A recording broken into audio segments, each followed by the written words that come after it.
තමයි උපන්දිනේ. අයියා පෝලන්තේ ඉන්නේ හසින්ත ගුණතිලක. ගන්න අරක රෝල් එක. යා. එළිම පේනවනේ මල් පෙරහැර ඉන්නාසේ. නැද්ද මාමා? hinaව මේ. අයි මම මෙච්චර සතුටින් අද. අපි කෑම හොඳයි. කෑම හොඳයි නේ. යන්න. පේනවනේ. අනේ ඔතන ගමු. ඔතන එවනේ. අනේ අද කෑම තියෙන කොට පෙන්නන්න ලස්සන මේ ඔක්කොගේම අද තියෙන්නේ අපේ වැඩ කරන අයට. ඒ පේනවාද වැඩ කරන්න කොච්චරද ඉන්නවද කියලා. මේ යන විදිහට අපිට දැන් ඉදිරි දවස් ටිකේ වෙන්නේ කන්න බොන්න විතරයි. මොකද වැඩ ඉවර වෙන මට්ටමක් තියෙන ඔක්කොම මේකේ වෙනම තියෙනවා රෝල්ස්. උණු පිට දුම් දානවා දැන්. ඊට පස්සේ මෙතන වෙනම පැක් එකක් තියෙනවා. කෙලිම මේකේ තියෙනවා වර්ග 4ක්. පුළුවන් නේද? මෙන්න එන්න අම්මා. මේ අම්මා තමයි අපිට ලස්සන සුදු රෝස රතු රෝස වර්ග දෙකෙන්ම ගෙනාවා. ඊට කලින් ශ්‍රමදාන නඩයක් දැන් මාසයකට කලින් එකක් ආවා. අදත් හොඳම ටීම් එකක්. කියන්නේ අර තලන ගැජට් නැතුව තන පිළිලි තලන්න පුළුවන් මට්ටමේ අයියලා ටික්කුයි අක්කා කෙනෙකුගේ කට්ටිය එකක් ආවා. කොහෙන්දලා ධම්ම ආවා? ගිරිඋල්ලනේ. ගිරිඋල්ල ගම මොකද?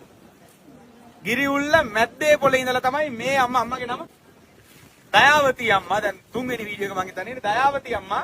අද ඔන්න 10ක හොඳ ටීම් එකක් එකතු කරන් ආවා දෙවෙනි වතාවට.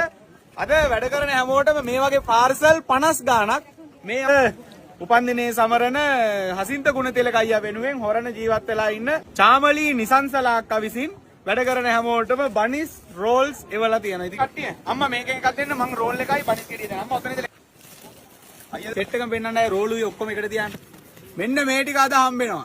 මෙන්න මේ ටික අද වැඩ කරන ඔක්කොටම සම්පූර්ණයෙන් හැමෝටම ලෑස්ති වෙන හම්බෙනවා. මේව තියෙදි කෑම ගන්න පුළුවනේ.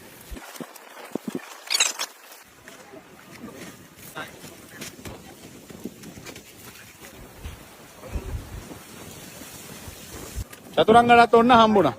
පේනවනේ කට්ටිය නඩේ බරටම වැඩ. ආච්චි අම්මා මෙහෙම තේ දෙන්නේ නැහැ නේ කොහෙවත්. නෑ නෑ. ඈ?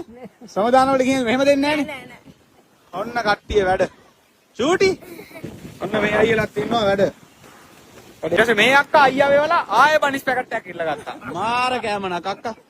ඔන්න වැඩේ ලස්සනට යනවා. ඔන්න දැන් අම්මලා මොකද තේ හදනවා කෑම හදනවා නේ. කට්ටිය කුමාරි අක්කා. ඔන්න වැඩේ අද මාර ස්පීඩ් වැඩ යන්නේ බලන තැන කට්ටිය වැඩ. ඔන්න නෙල්සන් මාමලා බැම්ම බැඳලා කොන්ක්‍රීට් උත් දැම්ම තේ බොන්න කිව්වා වගේම. ඒකල්ලා දැන් මෙන්න මාමලා ටික යට ඔන්න චප්පාරු ගහගෙන යනවා. අනුර පඩිපෙලේ අගටම ඇවිල්ලා ඉන්නේ.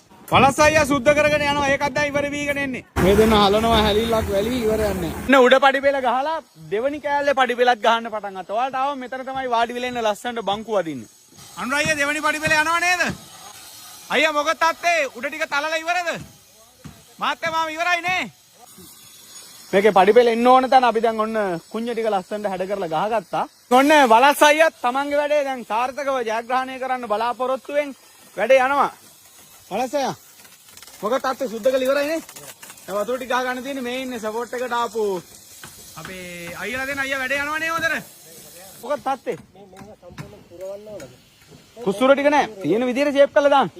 සත්තු සර්පය නැතින පොඩි ළමයි එහෙම එනවා. පොඩ්ඩක් පිළිවෙලක් කරලා දාන්න. නෑ. අතුලෙන් ලස්සන කපලා දාන්න. එච්චරයි. ගල් ටිකේ ගාවන්න එපා. එතකොට නෙල්සන් මාමලන්න මාමද අර ටික ඉවර කරලා පොකුණට ආවනේ. ඔව්. නෙල්සන් මාමලා ටක් ගාලේ නෙල්සන් මාමලන්න බිත්තියේ චප්පාරු ටික ගහගෙන යනවා නෙල්සන් මාමලා. සුද්ධ කරන අක්කලායේ සුපිරියට සුද්ධ කරලා තියෙන්නේ. වැඩේම ඉරණක නේ අයියා. ඉවරයක් නෑ. ආයෙත් ලෑලි වෙලා. රාජයා මොකද මේ හදිස්සියෙම මොකද්ද මේ ප්‍රොජෙක්ට් එක? පොකුණට බහින පඩිපෙළ ගහන්න යන්නේ. ඔන්න පඩිපෙළ. ඔන්න අදරෑ බොමළුවේ ගල් ලෑලි එලලා වැඩ අවසන් කරන්න යන්නේ. ඉතින් අවසාන ලෝඩ් එක ගෙනාවා. ඔක්කොම බෑවනේ මල්ලි. ඉවරයිනේ. කෙලින්ම ඔන්න ගල් ටික එහෙම ගෙනල්ලා. ඒ අතර මේ පඩිපෙළට නගින තැන. මෙතන පඩිපෙළ අනාගතේ දික් වෙන්න ඕනේ. ඉතින් මෙතන පස් ටිකක් පොඩ අපේ දැන් හැම තැනම නිකන් පොඩි වරගාඩියක කෑල්ලක් තිබ්බත් අපි අතාරින්නේ නැහැ නේ චතුරංග. කෙලිම ලෑන්ඩ්ස්කේපින් දැන් කෙලිම ඔන්න මෙතන ලස්සන හදාන යනවා. හරියට වැඩක් කරමින් ඉන්න නැතුව කට් වෙන සෙට් එක තමයි මේ. අයියලා නැහැ. මෙයයි කට් වෙනවා.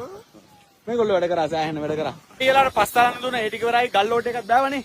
අද නෑ ගල් අල්ලන්න ඔන්න ගලුත් බාලා තියෙන්නේ. දැන් පල්ලෙහා තව එක පඩි කොටසක් ගහනවා. ඒක ඉවර කරලා කන පිළිවිත් පල්ලෙහා කෑලි දෙකක් තියෙනවා තරන්න. තලුවම පිටත් කරනවා. යම්. මේ මිදුලේ ලෙවල් කිරීම කරපු අක්කලා ටික දැන් චෛත්‍යයෙන් එහා පැත්තේ. ඒගොල්ලෝ බලන්න. ඉතින් මේ දක්වා ආපු තවත් සුපිරිම ටීම් එකක් තමයි අලදෙනිය ටීම් එක. අරහේ දුන්න වැඩ ඔක්කොම ඉවර කරලා පේනවනේ ආවා. චෛත්‍යයට නැගෙනහිර පැත්තෙන් පිවිසෙන පිවිසුම හැඩ කරන්න. තාරුගොල්ලේ පැත්ත මේගොල්ලෝ මේ ටිකත් සුද්ධ කරලා ලස්සනට දැන් හදාගෙන මේ පැත්තෙත් සම්පූර්ණයෙන් ග්‍රවුන්ඩ් එක ලෙවල් කරලා ඔක්කොම වැඩ ටික කරගෙන තියෙන. ඉතින් හරිම ලස්සනට වැඩේ යනවා. ඔන්න අපේ පිච්ච ටික ලස්සනට. වහාම වැලිහල්ලක නවත්තන්න මේ වැඩිත් එක්ක. මෙච්චර මොකටද වැලි හලන්නේ? ඇති ඇති අතන මේ නවත්තන්න ආයෙ එපා. මෙහෙම නෑ හැම තැනම අපේ කණ්ඩායම් වැඩ කඩි මුඩිය ඔක්කොම වැඩ යනවා. එනවා ඇති අසල බොයි වෙති තනිකර නිකන්. ඔන්න ලස්සනට මෙතන වැඩේ. ඉතින් ඔන්න සඳගිරිසෑයේ හතර වටේ වැඩ මේ විදිහට යනකොට තවත් විශේෂ කටයුත්තක් ගැන මතක් කරන්න. ඒ තමයි දැන් ගල්ලෑලි එළියම ලස්සනට පේනවා ඇති විහාරකේ දොරවල් අයි කරගෙන ලස්සනට වැඩ යනවා. ඒ අතර මෙන්න මේ විහාරයට අපි පිවිසෙන පාලනේ මෙන්න මේ ඉස්සරහට අපි තනි කළු ගලෙන් නෙලන මුරගල් දෙකකුයි සඳකඩ පහනකුයි තැන්පත් කරන්න ඕනේ. ඉතින් දැන් ගල්ලෑලි ඇතිරීමට මං හිතන්නේ ආසන්නව මේ වන විට මුදල් ආධාර ලැබිලා තියෙනවා. සඳකඩ පහනයි කළු ගලෙන් නෙලන මුරගල් දෙකයි දෙපැත්තෙන් තියන්න ඕනේ. ඉතින් මේ වෙලාවේ ආරාධනා කරනවා රට වටේ ලෝකෙ වටේ සඳගිරිසෑයත් එක්ක සම්බන්ධ දායකකාරකාදී පින්වතුන් අතරින් මුරගල් දෙක තනිවම හරි නැත්නම් එක එක හරි කැමති අයට බාර ගන්න පුළුවන්. කළු ගලෙන් නෙලන සඳකඩ පහනක් කැමති කෙනෙකුට බාර ගන්න පුළුවන්. ඉතින් සඳකඩ පහනයි මුරගල් දෙකයි බාර ගන්න කැමති අය දැන්ම මට කතා කරන්න කියලා ආරාධනා කරනවා. කළු ගලෙන් නෙලන සඳකඩ පහන සහ මුරගල් දෙක. එක මුරගලක් රුපියල් 2,70,000ක් විතර වෙනවා. කළු ගලෙන් නෙලන එක මුරගලක්. ඊට පස්සේ සඳකඩ පහන 3,00,000ක් විතර වෙනවා. ඉතින් කැමති කෙනෙකුට මුරගල් දෙකම හරි මුරගලක් හෝ එහෙම නැත්නම් සඳකඩ පහන හෝ බාර ගන්න කියලා බොහොම ගෞරවයෙන් කැමති අයට ආරාධනා කරනවා. ඒ අතර වැඩ කටයුතු වෙන විදිහ අපි හෙට හවස් වෙද්දී බලමු හෙට දවසේ අපේ වැඩ මොනවද කියලා.